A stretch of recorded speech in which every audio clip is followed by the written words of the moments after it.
All right.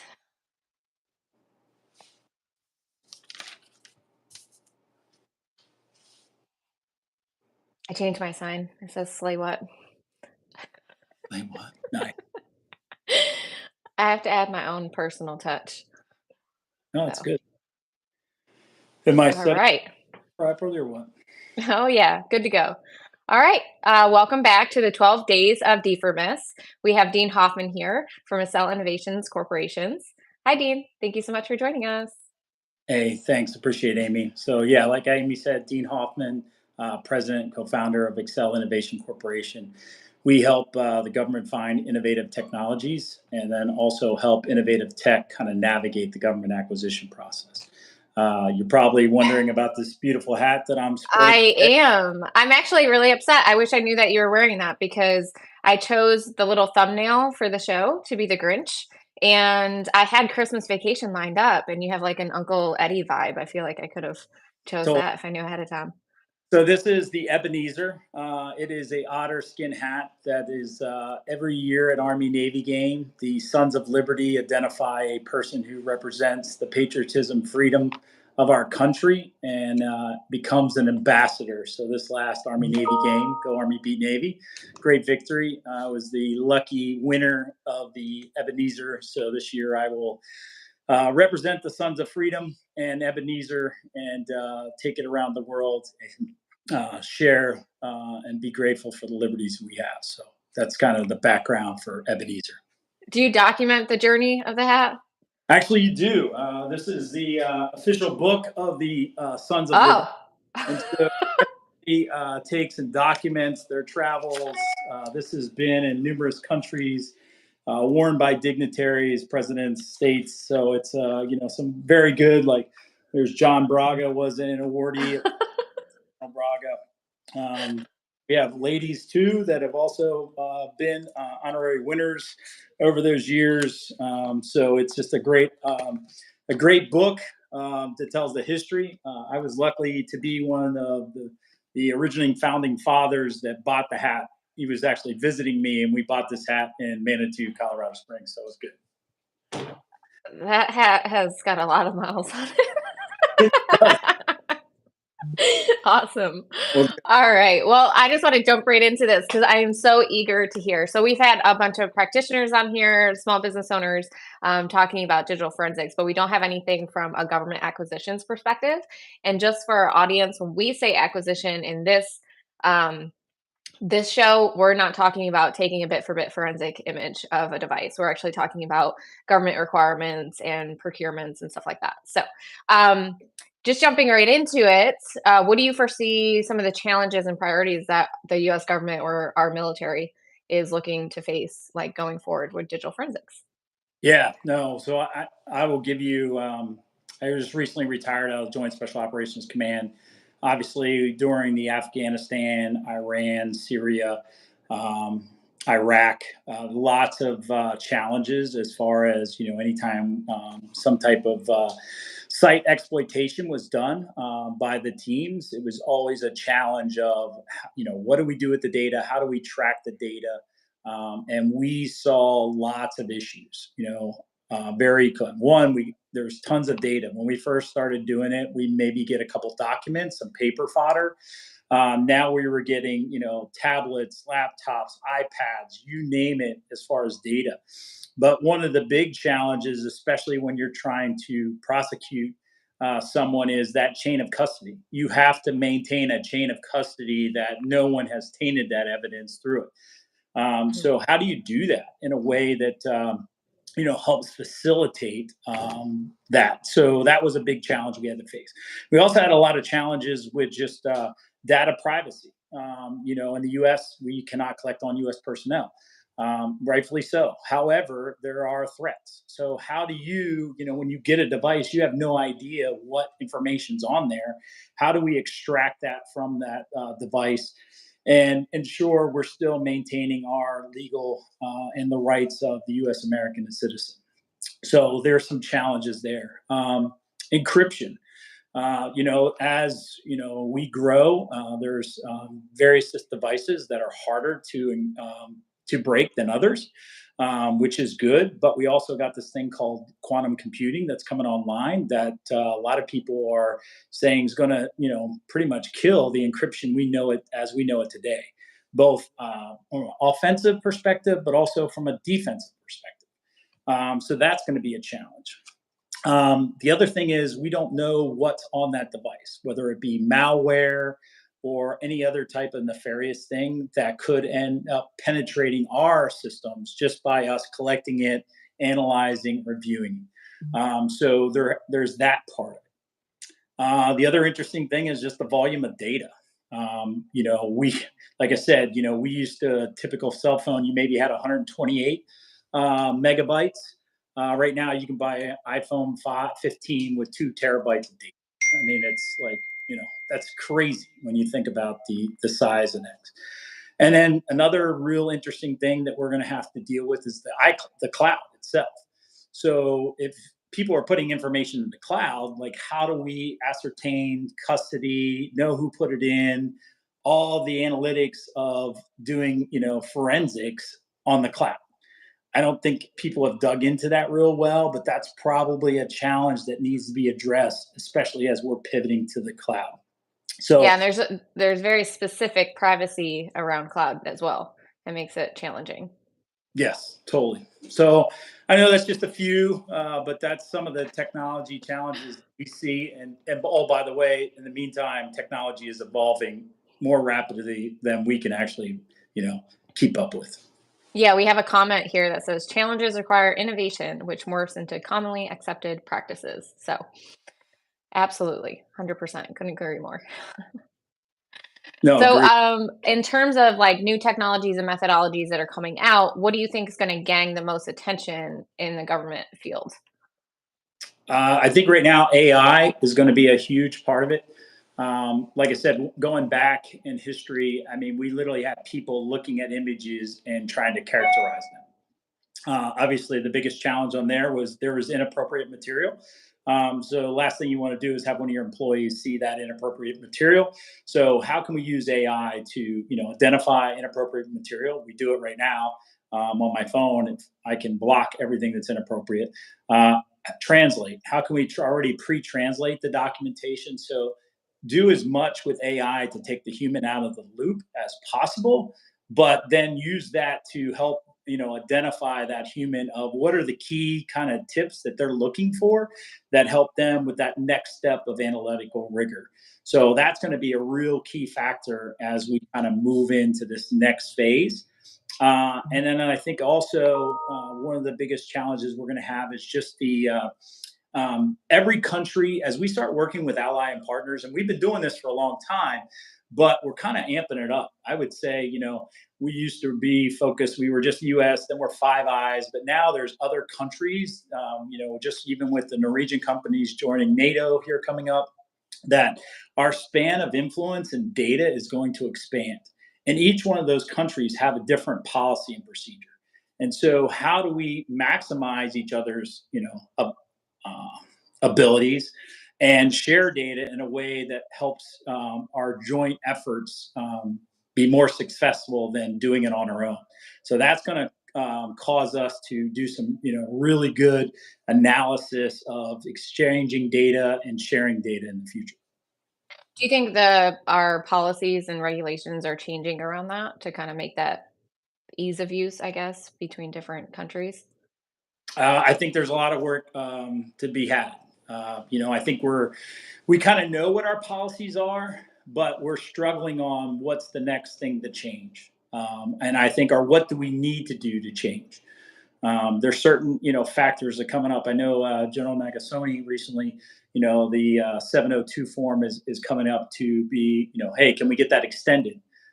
So that's the ability to collect data and share data, and support other countries. So there's applications out there that I think we could definitely continue to pursue, but I think it's going to be kind of a learn as we go type of aspect and trying to figure out how best to take advantage of the various different policies and procedures across all of our allies. Yeah. So the different regulations that are coming out in 2024 or that have just come out, how are they going to impact digital forensics? Like, what can we kind of brace for impact for there? Um, well, like I said, I think there's you just recently they came out with the AI implementation strategy. There's a big concern of AI being corrupted. So there's a whole factor of, do we create an AI bomb, right? So a bill of materials on AI, because a lot of AI, if you look at the companies, they're using somebody else's algorithm. They're just using it in a different way. Where did that algorithm come from? How do we know that it wasn't infiltrated by, an adversary or tweaked in some type of way? So I think right now the challenge that's going to happen is, as we start regulating some of these things, that's going to cause us to have to gain trust. But that, as you know, anytime you kind of regulate and put some left and rights on a type of capability, especially technology, often tends to slow down the process. So in the meantime, we're at this race right now to compete with our adversaries, our near peers. We come and reflect on them as the China, the Russia, Iran, North Korea. How do we take and ensure that we can keep pace with what they're doing, because they don't have a lot of the government restrictions and policies that we currently have in place? Yeah, and some of the policies too, I think a lot of individuals are thinking about, policies that restrict what we can collect or how we work, but also just the regulations around acquisitions in general, right? That entire process. Like that can take quite some time for the government to put an RFI out, which is a request for information, to gather information from industry to even develop a request for proposals before submitting that, and then going through the entire acquisition process and award process. So how can you kind of recommend to industry how we say, I guess, connected with the RFI process and how we can give back to kind of help the process along rather than slow it down? Yeah, no, that's a great question. I think some of the challenges, so when industry sees a request for information, a lot of times they don't apply to it because they're like, hey, I'm not getting paid for it. I might give out, or will I give too much information?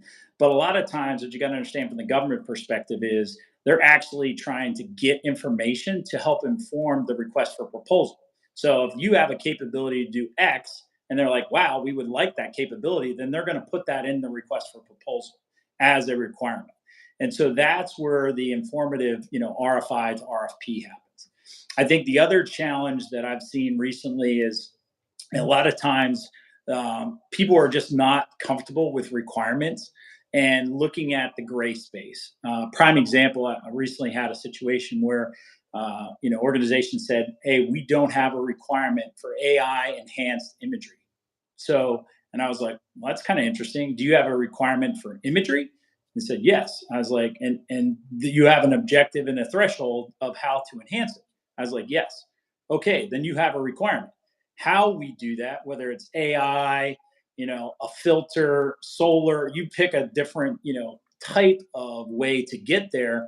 That's just how you're doing it. Don't make that the requirement, that where you have to go out and get another requirement that says AI imagery enhancement. Use the base requirement you have. You're just using a technique to get you to that higher threshold. And so that's a big, like, just how to communicate that to the government, to think outside the box, because you're right. It can take up to 2 years just to draft a requirement, from idea, going through that process to where it gets, to the Pentagon, gets put into the palm. And as you know, the palm is 2 years out from where it is. So like right now, they're looking to release the 2024 or 25 palm in the early February, but we're right now working the 27 palm in the Pentagon.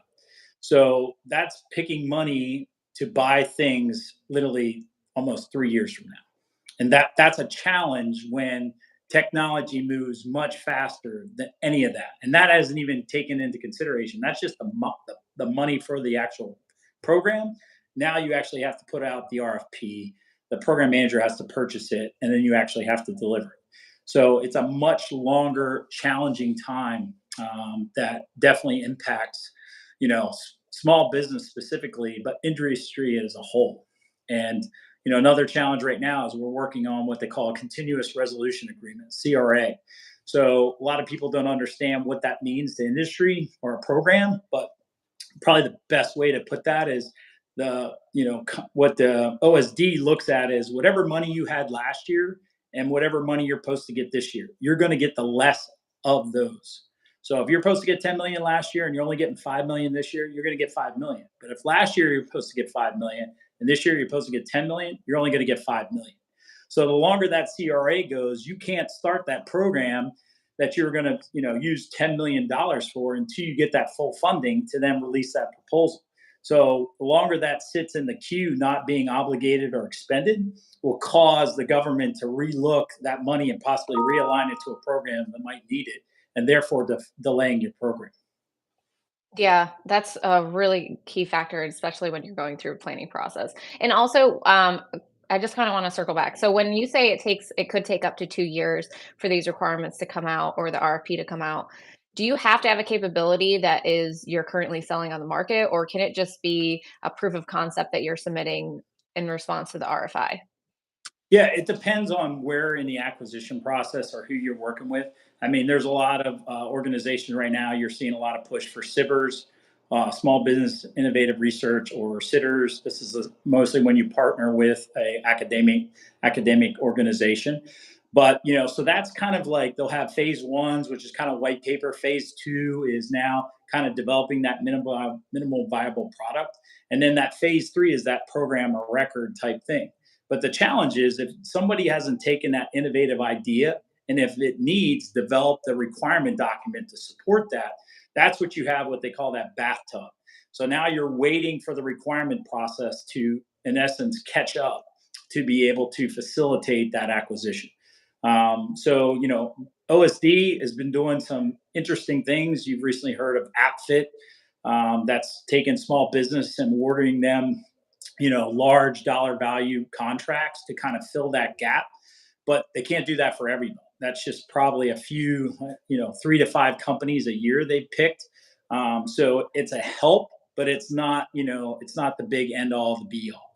There has to be a way to speed the process up, and they're trying to figure that out. But that's some of the challenges. In addition to, that whole, when you got a palm line and it specifically goes into details that you're going to buy XYZ.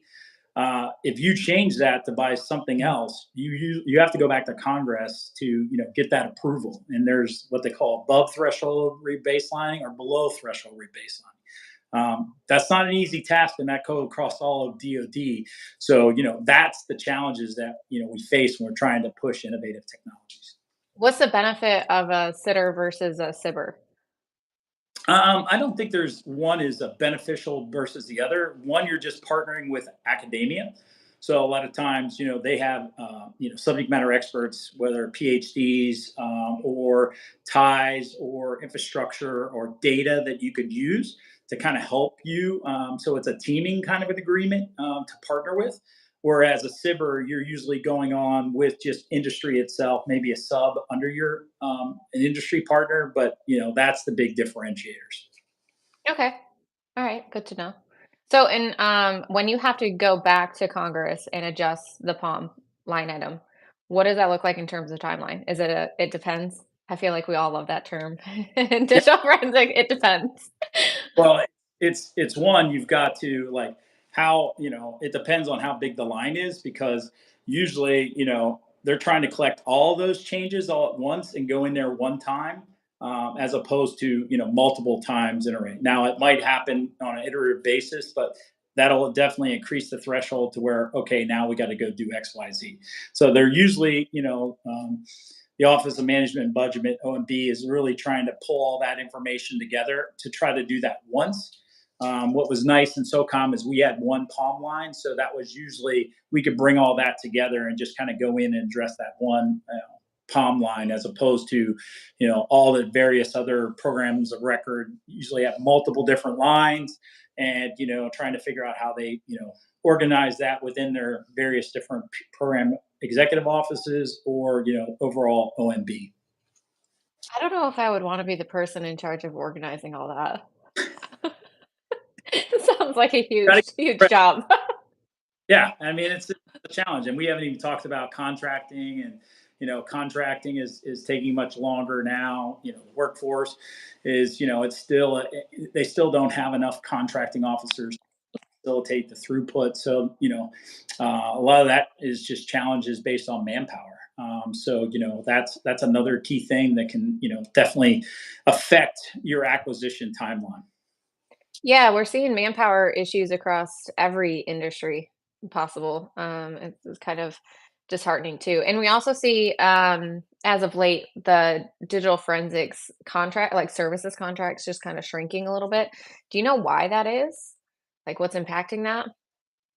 I think it's this is just an educated guess, but during like Iraq, Afghanistan, where there's consistently data coming in from raids, and that was increasing the need for that type of site exploitation and those tools. Now, as we pivot to this, near peer war, which is what everybody's planning for, or to hold off our adversaries, how does that change? There's kind of, if you're specifically in the soft arena, they talk about the space, soft cyber, the triad. So that's a whole different kind of ball game than what kind of site exploitation do you need in that sense, right? So I think that's just the overall demand, and the operational tempo has changed to where is there as much need on that? The challenge we face is, if you look at the current wars that are going on, whether that be Russia, Ukraine, or Israel, Gaza, or Israel with Hamas, you're seeing, like, literally Hamas Israel is doing room clearing. If you talk to people in Ukraine, it's like a combination of World War II and modern warfare, where they're doing trench clearing, to using kamikaze drones, and any type of emitter is causing steel to come down on your head. So it's a whole different spectrum of war than what we've seen, and that's with kind of a near peer. And then you see kind of the Israel with like a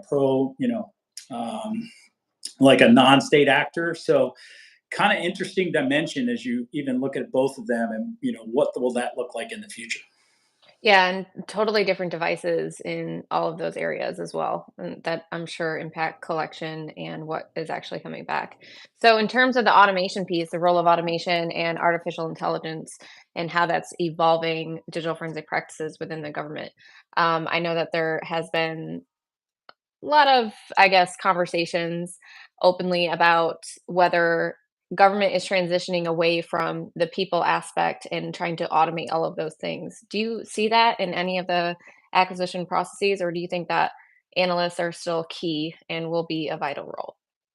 Yeah, no, I think at the end of the day, what we're doing is we're giving analysts jobs, of which allows them to actually analyze. Looking at a picture and determine if he has a weapon or not, that's really not analysis. Like, let's AI do that kind of stuff. Let AI do, like, screen a 100-page document and identify what is critical. That's one of the things that we found in JSOC. We would link up. We call them the TDETs. We would link up a data scientist with an Intel analyst. And that data scientist would sit by an Intel analyst and say, okay, hey, this document, what are you looking for? And he was like, well, I'm looking for this, this, and this. And so that data scientist would go over with Python, develop a script that would now scan that document and highlight those areas, saving that Intel analyst, who was like, you know, going to have to read that 100-page document, from reading it and then just going to the areas where it called out the specific items he was looking for. So now you're maximizing the use of the human and his analytical skills, as opposed to having to kind of do the busy work, if that makes sense. No, that makes sense. Yeah, I mean, we develop a tool set that's like specific just for triaging, right?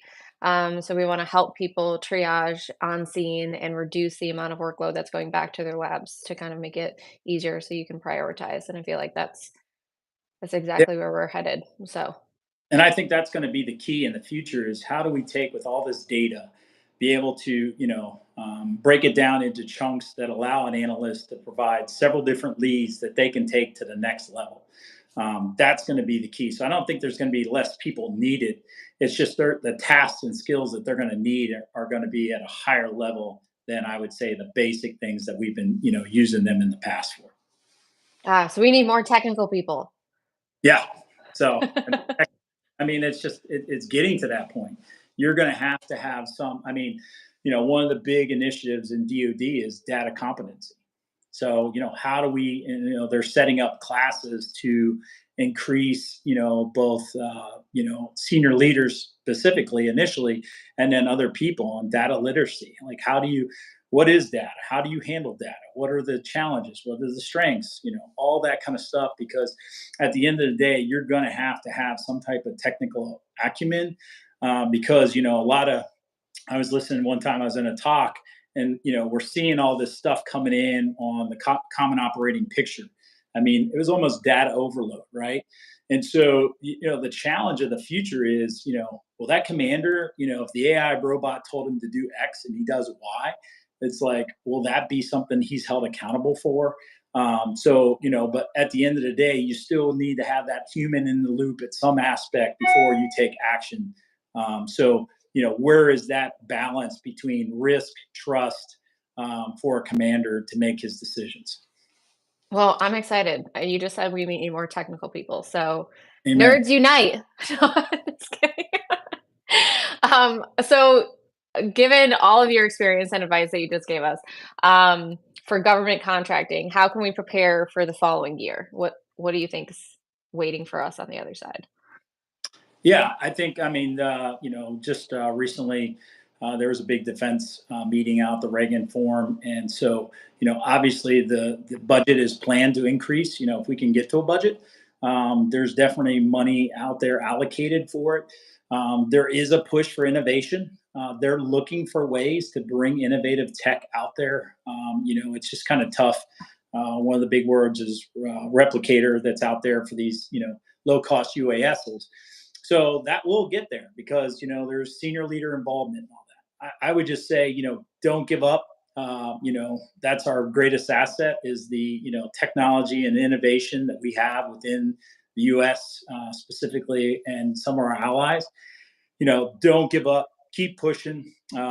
It'll give you the opportunity to be successful in the future. We just have to push it and don't get frustrated with the policies and processes. And if you do see areas of bureaucracy or roadblocks, let somebody know so that they can take action. Whether that be your leader in an organization, Congress, depending who can have implications on that. That's really the key to the success of the future. Yeah, I think a lot of people are intimidated to have that conversation with those folks. Yeah, I know that we've submitted to different RFIs, right? As you know, and we have not gotten selected for most of them. And but the conversation continues, and when we ask for feedback and what they're looking for, and it is very neat to participate and to kind of, you know, learn who else is in the room yeah. competing against them as well. You learn from so many other people in the industry. Well, one other thing I would tell you, and this is probably a good point because I work with a lot of vendors that submit RFPs and RFIs, and what I find a lot of times is one, they don't read the requirement, so they don't read Section L and M, which specifically will tell you literally what font, what format, all the questions you have to answer, how many pages, and what specifically you do have to address. And so, what I find a lot of times for vendors that don't get selected is, one, they don't read that. So, they provide a form that's not in the right template, doesn't have the right font. I mean, literally, the government has AI algorithms that will scan that I document was just gonna ask. and identify that you didn't use the correct font or everything and kick your proposal out. Or if you didn't follow, recently, SOCOM does not allow letters of support with their proposals for SIBRs. That's a new policy, but AFWorks and all those others do. We had a vendor that submitted a proposal and it was immediately kicked out. Never even got to the selection because they didn't read the instructions, rightfully so, that said if you include a letter of recommendation from a user, you'll be immediately removed from the stack. So, that's the kind of stuff you just got to do a good job, read your proposals, look at it. The other thing I will tell you is a lot of times, and it's just because of the size of the organization, they will take and many people will write a proposal. And so you have first person, third person, all different types of, people writing it. And if you take and stop and read the document, you can't even understand it because 10 different people wrote it. They're using different acronyms they didn't spell out. They're either super technical. And I think that's another thing that, a lot of innovative tech companies, like, you're talking to DOD, not a PhD, right? I hate to say that, but we don't have your expertise. So you got to make it into basic terms of which we can understand and grasp. Save the technical for when you do a technical. Now, I will tell you, if you're building an airplane, right? We have source selection committees, and we'll actually assign the technical team to a technical person. But for most smaller type contracts, you're looking at a major APM that's going to be reviewing that document that does not have the technical accoutrements or expertise that you have. So make sure you write it for the audience you have. That makes sense. Yeah, I feel like as a digital forensic analyst that supported the US government before, we would definitely have to write our technical reports in a way where a non-technical person would be able to still understand the findings. I think a lot of us can relate to that. So that's also awesome insight. Okay, well, thank you so much. I really appreciate you joining our podcast. Real quick, because I just feel like I'm so distracted by your hat. What is your favorite holiday movie? It's definitely Christmas Vacation. Is it? Yeah.